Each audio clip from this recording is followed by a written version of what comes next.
Okay, friends, are we ready to get started? As always, when we gather, let's begin with a word of prayer. The Lord be with you. And And also also with with you. you. Thank you. Let us pray. Gracious God, as we gather this night to talk about our budget, we give thanks for the good work of our finance committee who have been so faithful in working with us to craft a budget and have laid out a path to move us towards sustainability. And we give thanks for diocesan council and bishop and trustees who have responsibility to oversee and approve this budget. And we give thanks for all who gather tonight to listen and learn and ask good questions. We ask you, O Lord, to bless us and bless this time together. And all this we ask in Jesus' name. Amen. Amen. Good evening, everyone. I'm Andrea Meissen, canon to the ordinary on the bishop's staff, and joined by my wonderful colleague, our comptroller, Rebecca Elfring Roberts. And Rebecca, I'm going to turn it back to you. Thank you, Andrea.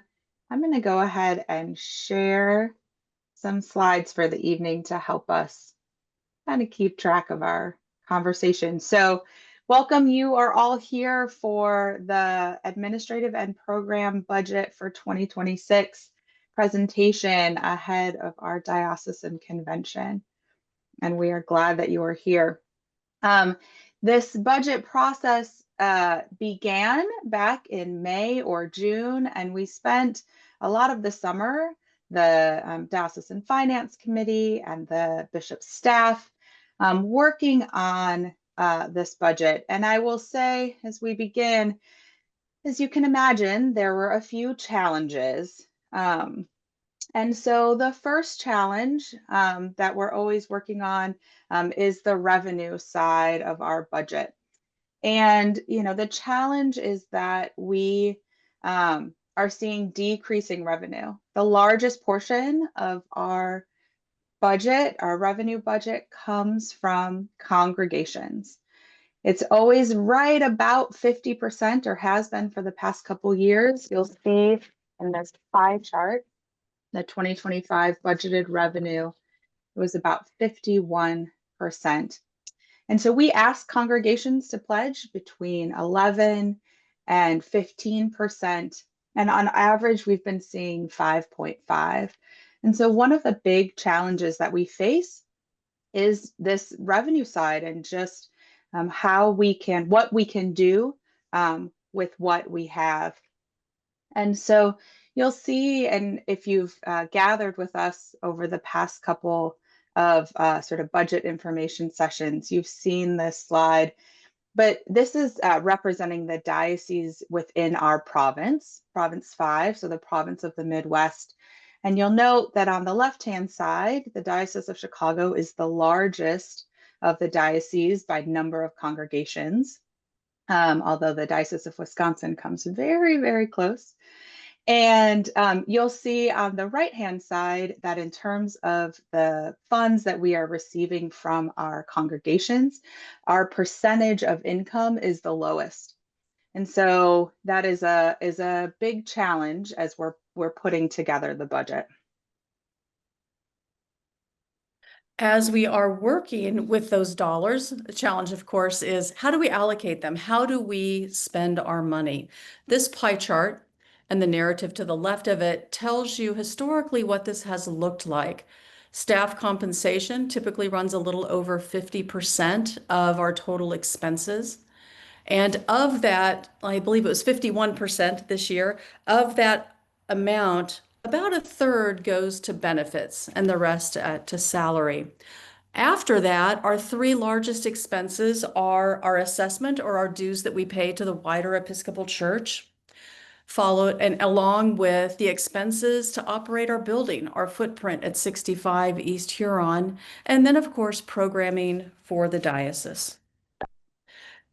Another important thing to note as we're looking at how we do our work and how the budget affects that is how staff positions have reduced significantly.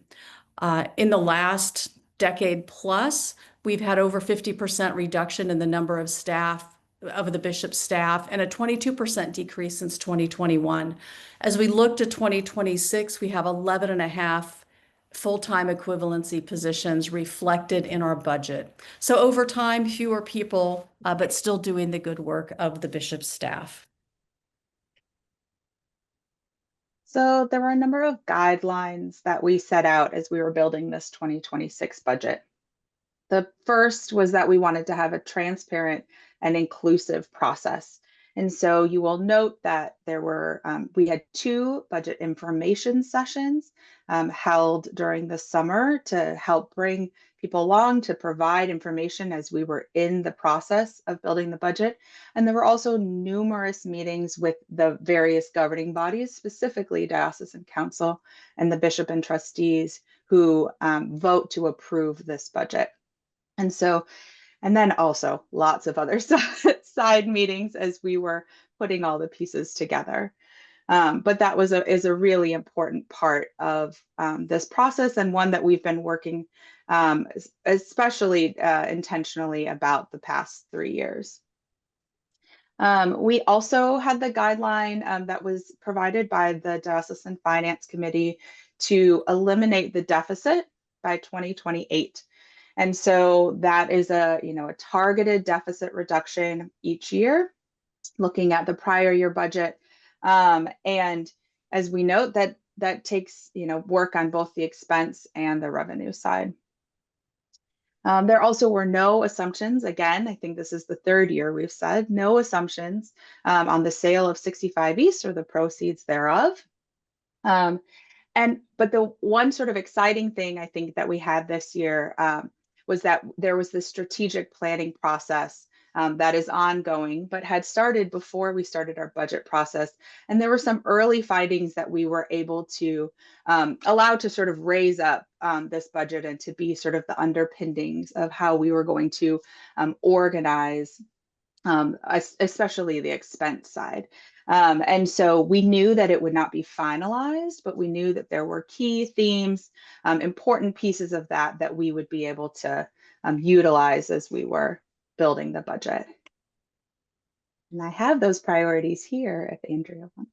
Yeah, as Rebecca noted, there were early findings from strategic planning. We gathered information through a number of ways, the survey, a number of listening sessions, and based on the feedback from members of our diocese, worked with our consultants to identify 4 key strategic plan priorities, and they're laid out on this slide.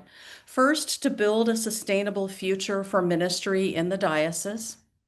Second, to support laity and clergy in deepening their faith and strengthening their relationships with God and each other. Third, to build, rebuild, and sustain healthy and vital congregations that participate joyfully and faithfully in God's mission. And fourth, to encourage social outreach and prophetic witness. And you'll see these 4 areas in the budget structure. So a couple comments about our budget overall. First of all, some changes you'll see are first an alignment of expenses with financial entity responsibilities. So what does that mean? There are 2 key changes reflected in the 2026 budget versus prior years. The first has to do with how we fund vitality grants. Those are grants that are made available each year to all congregations to support healthy, vital ministries. In previous years, Bishop and Trustees has directly provided that funding, and then we've had a committee that has representation from various diocesan entities, and that's still in place, who then allocates those based on grant applications. We've realized, though, that given our strategic planning priorities and the work of the bishop's office to support our churches, it really makes more sense for vitality grants to be funded through the A&P budget. Given that Bishop and Trustees holds title to the 65 East Huron property, and those expenses are reflected in our budget, it makes sense for Bishop and Trustees to take on more of those expenses. So you'll see in the coming pages of the slide deck, vitality grants being reflected as coming through the A&P budget, and you'll see additional funding coming from Bishop and Trustees specifically to go toward those building costs.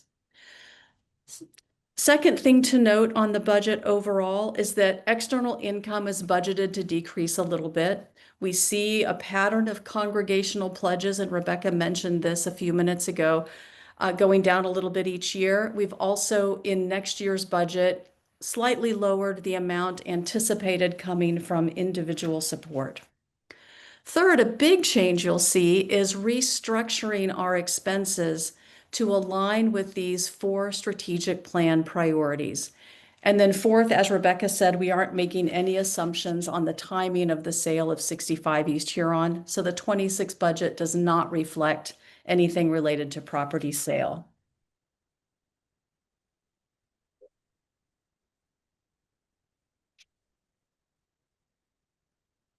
So some of our key revenue assumptions, a few of which we've already mentioned, but that common mission share decline, we've seen on average about a 2.5% decrease over the past 5 years.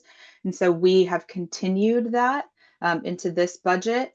As Andrea mentioned, there's no fundraising increase.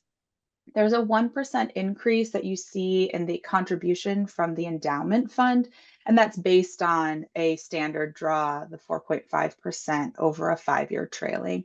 So that's just related to the performance of that investment. That Bishop and Trustees approved grant of support is $350,000 to support the property expenses related to 65 East Huron. There's revenue that comes from those folks that share the 65 East property for their ministries, for Episcopal Charities and for St. James Cathedral. And due to the ongoing conversations around the sale, there's no increase budgeted for the contributions that they make toward their use of that space. The last piece is that there is budgeted and estimated tithe from projected B&T sale of a closed property. And so it's important to note that there's $100,000 that is anticipated from the sale of property, but that is not a grant. It's not expected if Bishop and Trustees does not sell any property, but it is our best estimate based on the movements of that governing body that there's the possibility of a tithe, which is their general practice to tithe 10% from the sale back to the operating budget. And so here you will see a pie chart that shows those different areas on the revenue side. As mentioned, those congregational pledges are about half at this point. They're about 48% of the revenue side. You'll note that in this pie chart, I've also included there's two places where there's bishop funds income. And I'll talk a little bit later about funding for the deficit. But it's important to note that that small orange slice at the bottom, that 5%, is the income that comes from the bishop funds investments every year. The larger 15% at the top is what we have budgeted to take from the principal of those investments to cover the deficit for 2026.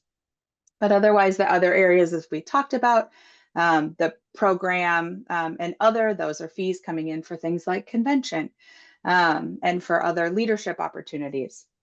The building and admin support from our friends at Episcopal Charities and the Cathedral. Those funds from Bishop and Trustees, as I mentioned in those two areas, the endowment and the Bishop's Appeal. Are there any questions on the revenue side? We'll have an opportunity for more questions at the end too, if something comes up. Let's talk a little bit about key expense assumptions. So related to staff, because we do so much work as a small but mighty team, there's a lot of crossover in work and sharing. You'll see in the expenses that the cost of staff is lumped into a single category rather than trying to break it out by ministry area. What is also reflected is the reduction of 2 full-time positions. As many of you know, Louisa McAlliston left our staff to go on the presiding bishop's staff. Additionally, we were holding a full-time position and let that go as a means of helping to reduce some of the expenses for 2026. We are using consultants in some key leadership development program areas, so that is reflected in our expenses. At our convention that's just around the corner, one of our resolutions is for a 2% cost of living adjustment. With the assumption that that resolution will pass, our budget reflects a 2% increase for the salaries of the current staff, and our budget reflects the known 7% increase of health and dental insurance for our diocese. On the programming side, we have built into next year's budget holding an in-person diocesan convention. We've also made an adjustment to the College for Congregational Development program that has historically been a week-long event. We're moving that to a Saturday program with the expectation that that will make it more affordable and more accessible to people across the diocese. And additionally, Echo Dio Chicago has a budget line item in the coming year. The next slide shows the pie chart for the expenses. And similar to the one you saw that reflected 2025, the bishop and the staff, our total compensation reflects almost half of the expenses for 2026. And then these other areas are primarily detailed out based on those priority areas, the four that I described before. So bishop, if we look at the left-hand column, bishop and staff, canonical and governance, and fundraising are all part of building a sustainable future. Then the next three categories reflect the other three priority areas. Then we also have separate from those administration expenses and the expenses to run the St. James Commons property.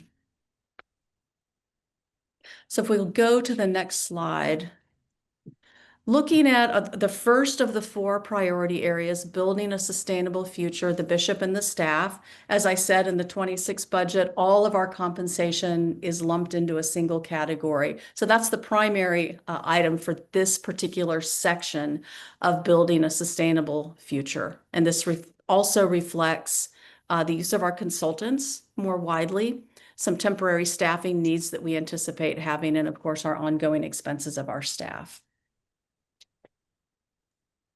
Rebecca, will you take the next one? Yeah.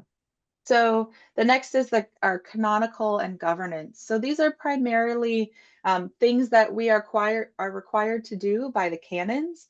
So it is things like our pledge to the Episcopal Church, which will go up slightly based on our income from prior year, our assessment for Province 5, and then the other things that we do more locally, ecumenical affairs, our own diocesan council. As Andrea mentioned, funding for our diocesan convention to have what could be a similar format to this year, but there'll be some conversation about what that will look like, but some funding for us to be in person together. Continuation of our strategic planning process, as well as some funds for the archives and for the Safe Church, Safe Communities program.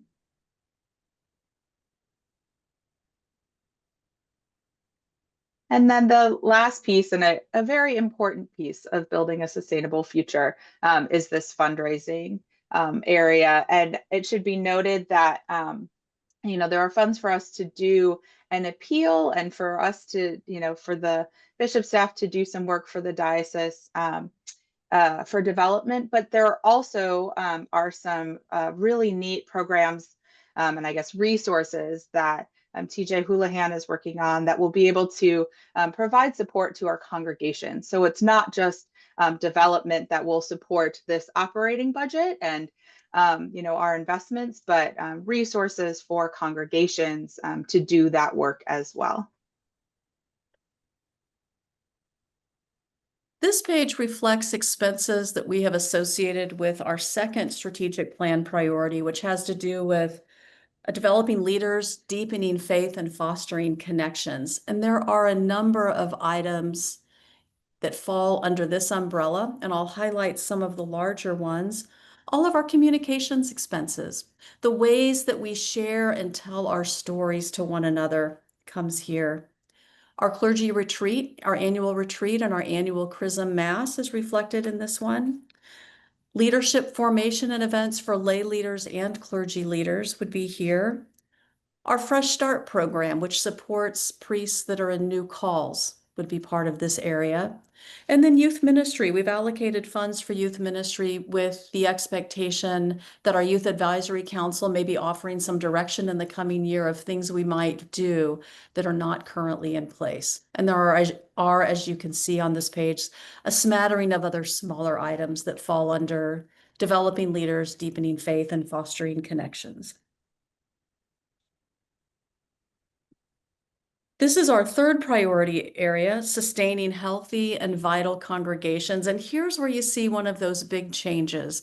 The vitality grants that are now coming through our budget are reflected here. So that's the primary reason we have such a large jump in expenses compared to prior years. Additionally, our deaneries are given some funds to work with. Multicultural ministry is here. We have some wonderful campus ministry programs and have grants that support those. And then the College for Congregational Development Saturday program is reflected here as well. And then finally, our fourth priority area, which has to do with community outreach and prophetic witness. Those related expenses are reflected on this page, and it's really a variety of wonderful and important ministries. Peace and Justice Committee, Hunger, Global Ministry, Anti-Racism, our Sanctuary Committee, our Violence Prevention, Echo Dio Chicago, I had mentioned that's one of the new additions to the budget, Jubilee Ministry, and our work in networking all fall under this category. And then, of course, the ones that, again, we have to do at the end, but our administrative budget, which we've been able to skim a little bit off the edge of for 2026, mostly in trying to right size some of our budgets for things like legal and professional fees, but also looking at some of the other office expenses for the bishop's staff. And then the St. James Commons budget, which has some slight increases for utilities and insurance and services in maintaining that building. And as we mentioned, for this year, we see on the revenue side that support from bishop and trustees to support this building through the ongoing sale conversations. And so here is a very condensed, and it's probably quite small on your screen, summary of our 26 budget. And so if you can see it all the way at the bottom of your screen, I will draw your attention to that deficit number that's highlighted in gray. So you'll see that where we budgeted in that second column, where we budgeted to be in 2025 was almost $800,000 for a deficit. And what we are budgeting for 2026 is that 576 number. And so we have done some hard work to be able to get us there. And we feel good about that work and about knowing that we're continuing on this trajectory that the Finance Committee set. And with that, know that there are difficult decisions about what mission and ministry we can financially support.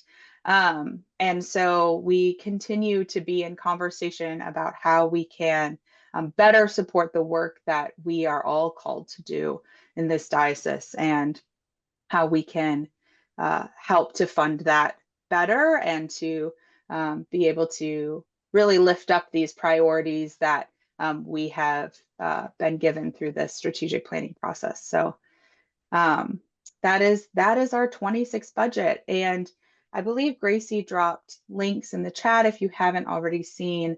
There's a narrative budget, which is available in both English and Spanish. And there is also a numbers budget if you want to look closer at some of the detail. Both of those are available in the convention resources. I think I will stop sharing my screen and ask if there are any questions in the Zoom room.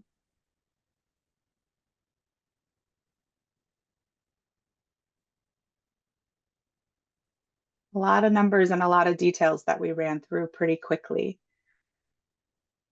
But I know I recognize some of your faces from previous conversations. Newland, I see your hand is raised. Yes, thank you. I'm always struck that the Diocese of Chicago and Province 5 is, quote, the largest diocese with the lowest congregational giving. Are most of the other dioceses, does that giving come from an assessment? I remember that Frank Griswold was bishop, that he moved the diocese from the assessment, which was causing so much hurt and anger, to quote voluntary giving. I know it's more nuanced now, but I just need some background and what the other dioceses in Province 5 are doing.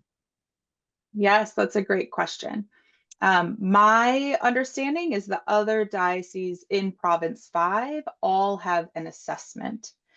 And so none of the others, there are other dioceses in the wider church who have voluntary giving as well, but within our diocese, they all have an assessment. And uniquely in Province 5, we have two dioceses that are newly formed or reformed, the Diocese of Wisconsin and the Diocese of the Great Lakes. And so they have actually done some very interesting and intentional work recently around their assessments because as they have been bringing together multiple dioceses, they have done the work to determine what was, in the historic diocese and what is new and what feels right and good. And so I think there's a lot that we could learn and glean, but you are right that it was a very intentional move away from assessments to our voluntary giving system. And so there's work to be done if that's something that wants to be explored, but some folks have been doing that work recently. Good question, Newland. Anybody else?